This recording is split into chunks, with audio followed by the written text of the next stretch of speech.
सूरत में सरकारी कामगीरी भंगार थई गई है। जनता पैसा लूंटाई रहा है। जी हाँ, जी 24 कलाक पर दृश्यों जोई तमारी आंखों चार थई जशे।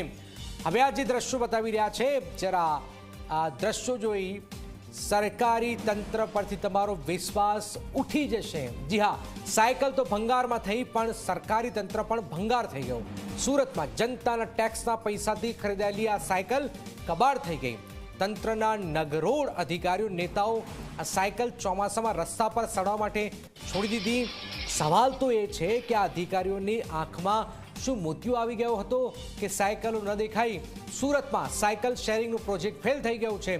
सूरत मनपा साइकल शेरिंग प्रोजेक्ट खस्ता हालत में देखाई रह्यो छे। नीलगिरी सर्कल पासे हजारों किंमतनी आ साइकलो भंगारमां। मनपाना भ्रष्ट अधिकारीओना कारणे साइकलो भंगार हालत में देखाई रह्यो छे। लोकोना टेक्सना पैसे खरीदायेली आ साइकलो धूल में देखाई रही है। मोटी संख्या में साइकलो धूल में देखाती हाल में सामे आवी रही है। आ मामले स्टेन्डिंग कमिटी चेरमेने तपासना आदेश आप्या छे। जो कॉन्ट्राक्टरनी भूल हशे तो तेमना विरुद्ध कार्यवाहीनी पण चीमकी आपवामां आवी छे। मनपाना भ्रष्ट अधिकारीओ आप जोई रह्या छो, हजारों साइकलो साइड में सड़ती आ साइकलो देखाई रही है। सूरत की आ घटना है कि ज्यां मोटी संख्या में साइकलो धूल खाती हालत में जोवामां आवी रही है। मनपाना भ्रष्ट अधिकारीओना कारणे आ साइकलो भंगार में थई गई है। स्टेन्डिंग कमिटी चेरमेने तपास आदेश आप्या छे। हालांकि लाखों रुपयाना खर्चे आ साइकलो खरीदती होय छे, पण अहींया कोई जोतुं नथी, अहींया कोई देखातुं नथी। ए रीते धूल खाती होय ए प्रकारना दृश्यो आप जोई रह्या छो। बेदरकारी छे, मोटी बेदरकारी छे। साइकल शेरिंगनो प्रोजेक्ट अहींया भंगार थई गयो छे। मोटा हिसाबे आ प्रोजेक्ट शरू थयो तो पण हालमां आ तंत्रनी अणआवडतनो एक पुरावो हालमां सामे आव्यो छे। साइकलो सड़ती देखाई रही है, धूल खाती देखाई रही है। सूरतनी अंदर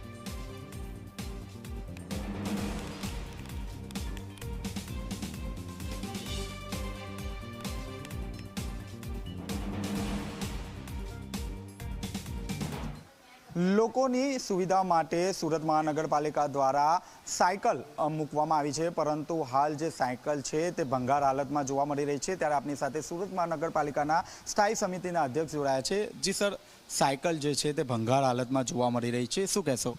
આપણે લોકોના સ્વાસ્થ્ય માટે આ સાયકલ પ્રોવાઈડ કરેલી હતી। આખા શહેરમાં આના સ્ટેન્ડ બનાવ્યા છે, પરંતુ ઘણી વખત લોકો વાપરતી વખતે એને જ્યારે સાયકલ તમે રેન્ટેડ લો છો ત્યાર પછી જે મૂકો છો ત્યારે કદાચ કોઈ ગમે તેવી રીતના મૂકતું હશે।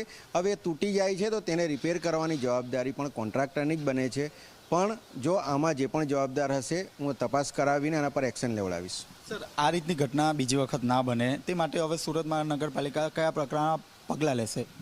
આ આખી કોન્ટ્રાક્ટ પ્રથાથી અપાયેલો કામ છે અને આમાં જે તે સમયે જે પણ જવાબદાર હોય છે તેને પર અમે એક્શન લઈએ જ છે અને દંડ પણ કરીએ છીએ। તો હવે કયા પ્રકારની સૂચના આપવામાં આવશે? પહેલાં તો તપાસ કરવામાં આવશે કે આ જે બધું સ્ટેન્ડ જે તૂટ્યું છે તે ખરેખર કોઈ લોકોએ તોડ્યું છે કે ભાઈ કોન્ટ્રાક્ટરની આમાં બેકાળજી છે, તો તેના આધારે અમે એક્શન લઈશું। તો આ હતા સ્થાયી સમિતિ અધ્યક્ષ। સમગ્ર જે મામલે છે તે તપાસ કરવામાં આવશે। જો કોન્ટ્રાક્ટરની આમાં ભૂલ હશે તો તેના વિરુદ્ધ પણ કાયદેસરની કાર્યવાહી કરવાની ચીમકી ઉચ્ચારવામાં આવી છે। કેમેરામેન વિજય બેસાણી સાથે ચેતન પટેલ, ઝી મીડિયા, સુરત। जी 24 કલાક સવાલો પૂછી રહ્યું છે। ચોમાસામાં સાયકલ સડવા માટે રસ્તા પર કેમ છોડી મુકાઈ છે? ધમધમતા હાઈવે પર કેમ અહીંયા સાયકલો ધૂળ ખાઈ રહી છે, સડી રહી છે? આ સૌથી મોટો સવાલ છે। શું આ સર્કલ પરથી કોઈ નેતા પસાર થતા નથી? આ સૌથી મોટો સવાલ છે। કેમ આ સાયકલો કોઈ અધિકારીને દેખાતી નથી? લાખો રૂપિયા ખર્ચાય છે પણ એ પાણીમાં જાય છે, હકીકત છે। કેમ આ સાયકલો કોઈ કોર્પોરેટરને પણ દેખાતી નથી? सूरत महानगरपालिकाનું તંત્ર આવું કામ કરે છે જરા સ્પષ્ટપણે અહીંયા દેખાઈ રહ્યું છે। સુરતની અંદર પ્રજાના પૈસાનું પાણી કરવાની કોણે અહીંયા છૂટ આપી છે? આ સૌથી મોટો સવાલ। સુરત મનપાના અધિકારીઓ કરીશું, થઈ જશે, જેની જિમ્મેદારી હશે એની સામે એક્શન લઈશું। આ જે જૂની જે સ્ક્રિપ્ટ છે એ ફરીથી અહીંયા સામે આ જે અધિકારીઓ છે કહી રહ્યા છે। કોન્ટ્રાક્ટર શું કરે છે તે અધિકારીઓ કેમ જોતા નથી? શું બધા જ ભ્રષ્ટ અધિકારીઓ જનતાને મૂર્ખ સમજે છે? એનું આ ઉત્તમ ઉદાહરણ હાલમાં સુરતની અંદર સામે આવ્યું છે।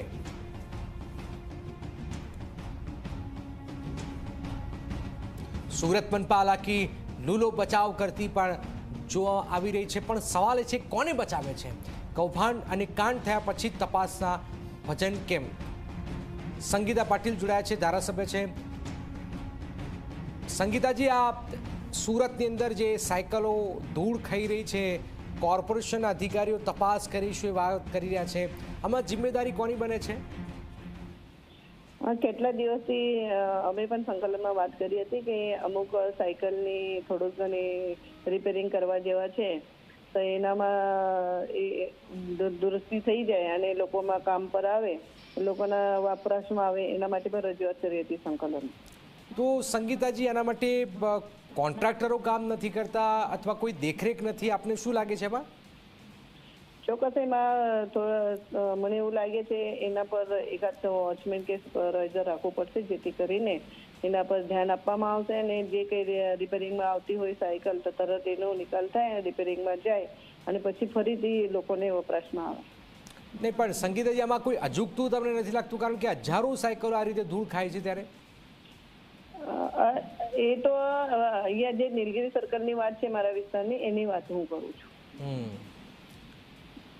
ચાલો, આભાર સંગીતાજી. તો આપ જોઈ રહ્યા છો કે મોટી સંખ્યામાં સાયકલો ધૂળ ખાતી હાલતમાં દેખાઈ રહી છે. સુરત મનપા સાયકલ શેરિંગનો પ્રોજેક્ટ હાલમાં કોર્પોરેશન પણ લૂલો બચાવ કરતું હાલમાં દેખાઈ રહ્યું છે.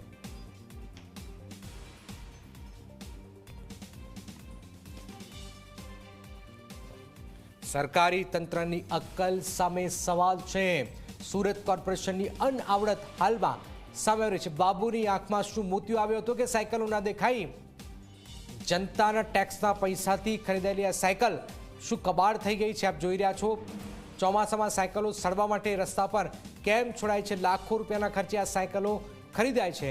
તો સરકારી તંત્રની અક્કલ સામે જ આ સવાલ થઈ રહ્યા છે કે પૈસા તો આવે છે, લોકો ટેક્સ ભરે છે, કોણ બોલવાનું છે, કોણ કહેવાનું છે અમને, અને એ રીતે આવા લાખો રૂપિયા પાણીમાં વહેતા દેખાઈ રહ્યા છે. આ પહેલાં પણ આ જ પ્રકારના દ્રશ્યો વિઠ્ઠલપુરા ખેડાની અંદર સામે આવ્યા હતા અને પછી મહુદાના ખેડામાં પ્રકારની ઘટનાઓ સામે આવી હતી. તો અગાઉ ખેડાના જિલ્લાના વિઠ્ઠલપુરા અને મહુદામાંથી પણ દીકરીઓને આપવામાં આવતી સાયકલો ભંગાર હાલતમાં જોવા મળી.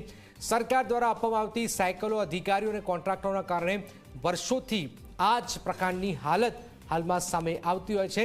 આપણા પૈસાનું અહીંયા શું થતું હોય છે આપ જોઈ રહ્યા છો. નીલગિરી સર્કલ પાસે હજારોની કિંમતની સાયકલ અને થોડા સમય પહેલાં જ ખેડાની અંદર આ જે બાળકો જે છે એમને આપવાની સાયકલો ધૂળ ખાઈ રહી હતી, કાટ ખાઈ રહી હતી. પછી શું થયું? તપાસના આદેશ અપાય છે, કોન્ટ્રાક્ટર સામે પગલાં લઈશું, પણ ખાલી બોલવા ખાતર પગલાં લેવાય છે, કોઈ પગલાં લેવાતા નથી અને ફરીથી જ એ જ કોન્ટ્રાક્ટરને એ જ રીતે કોન્ટ્રાક્ટ અપાય છે. હાલાકી જે સવાલો કોંગ્રેસ તરફથી ઊભા કરવામાં આવ્યા એમાં પણ જે સવાલો સામે આવ્યા હતા કે એમાં રાજસ્થાનમાં જે ઓછા પૈસે ખરીદ્યા છે અને ગુજરાતમાં જે સાયકલો ખરીદ્યા છે 4,444 રૂપિયા ખરીદ્યા છે, તો એનો પણ સવાલ ઊભો કરવામાં આવ્યો હતો કે કયા કોન્ટ્રાક્ટરો છે કે જેમને આ 4,444 રૂપિયા સાયકલ ખરીદવામાં આવે છે, અન્ય રાજ્યોની અંદર રાજસ્થાનની અંદર ઓછા પૈસે ખરીદાય છે. તો આ સવાલ પણ કોંગ્રેસ તરફથી ઊભો કરવામાં આવ્યો હતો. તો આપ જોઈ રહ્યા છો કે આ દ્રશ્યો જોઈ સરકારી તંત્ર પરથી તમારો વિશ્વાસ હાલમાં ઉઠી જશે. વારંવાર આજ એકની એક ભૂલ, વારંવાર એ સુરત હોય, ખેડા હોય કે પછી અમદાવાદ હોય, વારંવાર એકની એક ભૂલ આ પ્રકારે સામે આવી રહી છે. લોકોના ટેક્સના પૈસે જ આપ જોઈ રહ્યા કે શું થઈ રહ્યું છે. મોટી સંખ્યામાં સાયકલો ધૂળ ખાતી હાલમાં દેખાઈ રહી છે.